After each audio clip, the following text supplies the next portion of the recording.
and welcome to Pro Tour Hollywood. Randy Bueller here with Brian David Marshall, bringing a little tournament center action. Pro Tour Hollywood has started. We're just a little bit in, starting to get a sense of what the field is. We're going to talk about the field. We're going to talk about what some of the big teams are playing. Let's start with that last chance qualifier.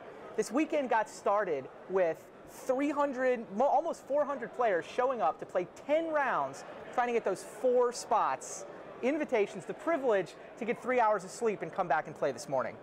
Couple of really interesting stories there, yeah? Yeah, I mean, the tournament ended, like we said, 3 in the morning, 10 grueling rounds, and 4 players get in. Yep. And the only Italian player in the LCQ came from Italy to play in the LCQ. Crazy. Probably to hang out and do some other stuff this weekend. It's a good time to hang out at the Pro Tour, but...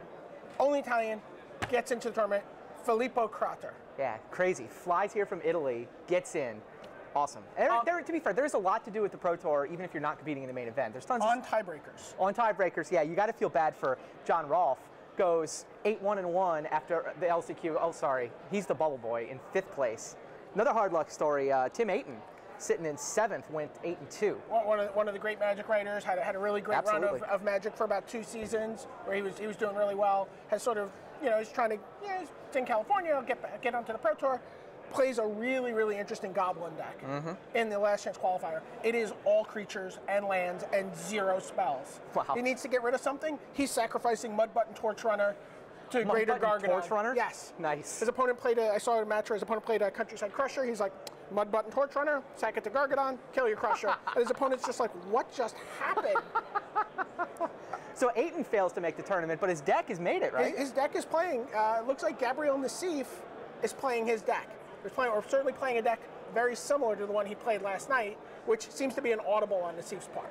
Yeah, that's not. Nassif was working with a pretty good team of players. Right.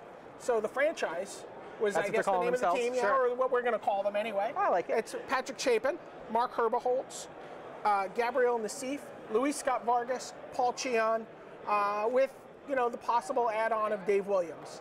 These guys were, they broke the format and. At Worlds, yeah.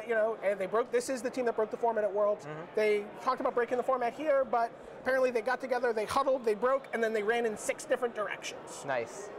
So Gabe audible to the Goblins deck.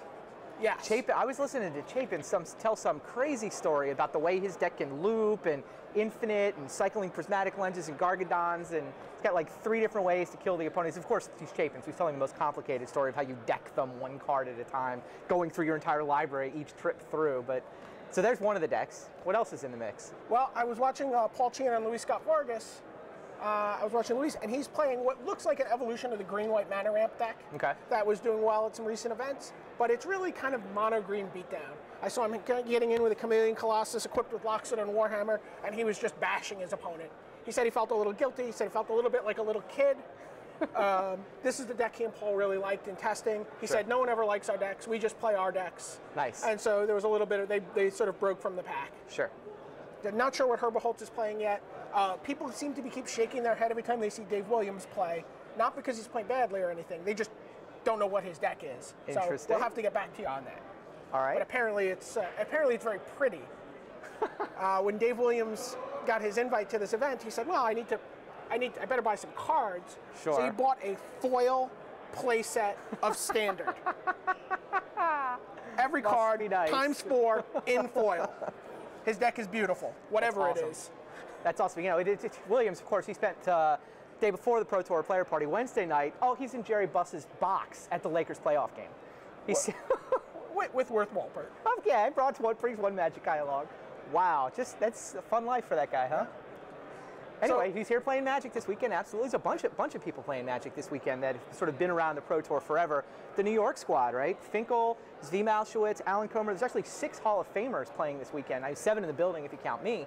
And I mean, that team put a lot of work into this tournament. It'll be interesting to see. Finkel's sitting on 2-0 already. Speaking of Rogue, Alan Comer, of course, had access to that team's decks, but has actually gone in a completely different direction. Okay. A great story from this round. Alan Comer's playing a deck that's, if you've seen Tsuyoshi Fujita's Elf deck, which uses Heritage Druid and accelerates out and just sort of spits a Hunting Triad and just spits out a ton of elves, Alan Comer looks like he's playing that deck, but has taken it a step further. He's like, well, I've got all these elves. What am I going to do with them? I mean, attacking seems, I guess, is beneath Alan. It's beneath a Hall of Famer to attack. So Alan has Distant Melody, Okay. So he drew 18 cards in one turn last round. Nice. And he also has Roar of the Crowd, and can apparently just 20 you on turn 4 with spitting out 20 elves and Roar of the Crowding. Yeah, if you ever read Mark Rosewater, sort of Timmy Johnny Spike, Alan is Johnny. Yeah. I think that he might have his picture in the official Magic handbook. Crazy, yeah. He'll pull it off, one game in 3 and be deliriously happy, giggling the whole way. Meanwhile, the rest of the New York team is X and 1.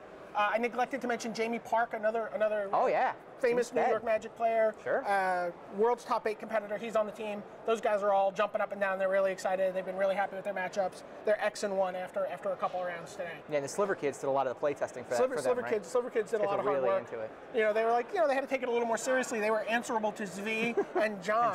Sure. Suddenly they had to take up their constructed play testing a notch higher. And so the deck the team pretty much coalesced on is aggro, right? Yeah, it's sort of like the aggro flip side of Remy Fortier's deck from Valencia, where that was all these kind of high-end control cards. This is all these really high-end aggro cards. So you've got Goyfs, and you've got Crushers, and you've got Colossuses, and Colossi.